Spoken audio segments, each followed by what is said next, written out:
కార్తీక మాసంలోని 14వ అధ్యాయం. ఆబోతును అచ్చు చేసి వదులుట. మరలా వశిష్ఠులు వారు జనకుని దగ్గర కూర్చుండబెట్టుకుని కార్తీక మహత్యమును గురించి తనకు తెలిసిన సర్వ విషయమును చెప్పవలయనని కుతూహలముతో ఇట్లు చెప్పుచుండరి.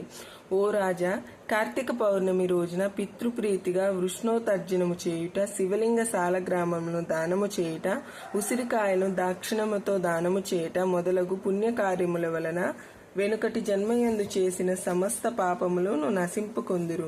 వారికి 1,000,000 యాగములు చేసిన ఫలము దక్కును. ప్రతి మనుజుని పితృదేవతలను తమ వంశమందెవరు ఆబోతును అచ్చు చేసి వదులుదరు అని ఎదురు చూచుచుండెను. ఎవడు ధనలందుడయుండి పుణ్యకార్యములు చేయక దానధర్మములు చేయక కడకు ఆబోతును ఖర్చు చేసి పెండ్లైనను చేయుడు, అట్టివాడి రౌరవాది సకల నరకములు అనుభవించుటయేగాక వాని బంధువులను కూడా నరకమునకు గురి చేయును. కాన ప్రతి సంవత్సరం కార్తీక మాసమున తమ శక్తి కొలది దానము చేసిన నిష్ఠతో వ్రతమాచరించి సాయం సమయమున శివకేశవుల ఆలయము అందు దీపారాధన చేసి ఆ రాత్రి అంతా జాగారముండి మరునాడు తమ శక్తి కొలది బ్రాహ్మణులకు సన్యాసులకు భోజనమేడిన వారు ఇహపరములందు సర్వసుఖములను అనుభవించెదరు. కార్తీక మాసంలో విసర్జించవలసినవి. ఈ మాసమందు పరాన్న భక్షణ చేయరాదు, ఇతరులు ఎంగిలి ముట్టకూడదు, తినకూడదు, శ్రద్ధా భోజనం చేయకూడదు, నీరుల్లిపాయ తినరాదు, తిలాదానము పట్టరాదు, శివార్చన సంధ్యావందనము చేయని వారు వండిన వంటలు తినరాదు. పౌర్ణమి, అమావాస్య, సోమవారము నాడు సూర్యచంద్రగ్రహణము రోజులందును భోజనం చేయరాదు. కార్తీక మాసమున 1 రోజులు కూడా రాత్రులు భుజింపరాదు. విధవ వండినది తినరాదు. ఏకాదశి, ద్వాదశి వ్రతములు చేయవారును ఆ 2 రాత్రులు తప్పనిసరిగా జాగారం ఉండవలెను. 1 పూట మాత్రమే భోజనం చేయవలెను. కార్తీక మాసంలో తైలము రాసుకుని స్నానం చేయకూడదు. పురాణమును విమర్శించరాదు. కార్తీక మాసం వేడి నీటితో స్నానం చేసిన కళ్ళుతో సమానమని బ్రహ్మదేవుడు చెప్పాడు.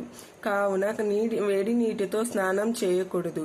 ఒకవేళ అనారోగ్యంతో ఉండి ఎలాగైనా విడవకుండా కార్తీక మాస వ్రతం చేయవలెనన్న కుతూహలం గలవారు మాత్రమే వేడి నీటి స్నానం చేయవచ్చును.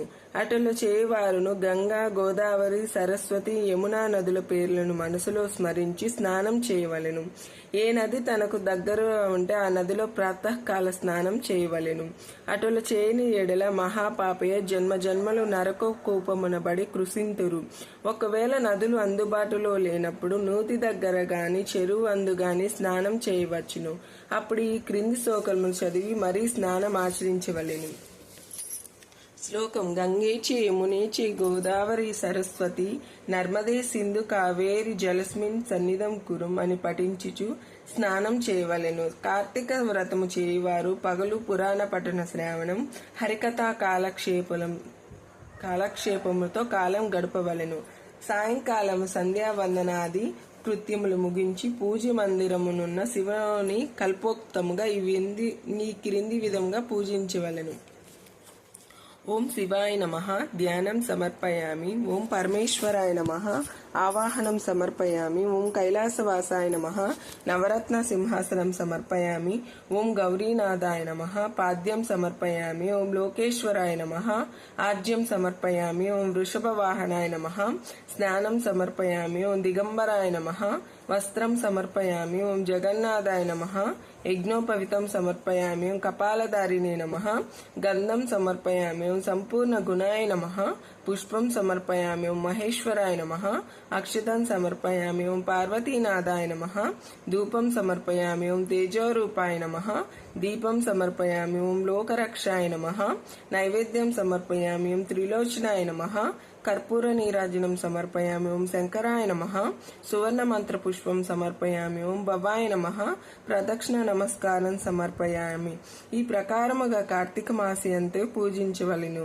శివ సన్నిధి దీపారాధన చేయవలను. ఈ విధముగా శివ పూజను చేసిన ఎడల ధన్యుడగును.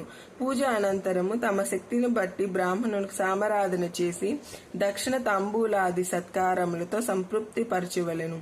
ఇటులో చేసిన మరు అశ్వయుధ మేధ యాగములు చేసిన ఫలము 1000 నాజిపేయి యాగులు చేసిన ఫలము కలుగును. ఈ కార్తీక మాసము 1 రోజులు బ్రాహ్మణ సామరాధన, శివకేశుల సన్నిధి నిత్య దీపారాధన, తులసి కోట వద్ద కర్పూర హారతులతో దీపారాధన చేసిన ఎడల వారికి వారి వంశీయులకు పితృదేవతలకు మోక్షం కలుగును. శక్తి కలిగి ఉండి కూడా ఈ వ్రతం ఆచరించిన వారు 100 జన్మలు నానా యానులందు జన్మించి తరువాత నక్క, కుక్క, పంది, పిల్లి, ఎలుక మొదలగు జన్మలెత్తుదురు. ఈ వ్రతం శాస్త్రోత్తముగా ఆచరించిన వేళల 15 జన్మల యొక్క పూర్వ జ్ఞానం కలుగును. వ్రతం చేసిన, పురాణము చదివిన, విన్నిన అట్టి వారికి సకల ఐశ్వర్యములు కలిగి మోక్షప్రాప్తి కలుగును. చతుర్దశ అధ్యాయము 14వ రోజు పారాయణం సమాప్తం. ఓం నమః శివాయ. ఓం నమః శివాయ. ఓం నమః శివాయ.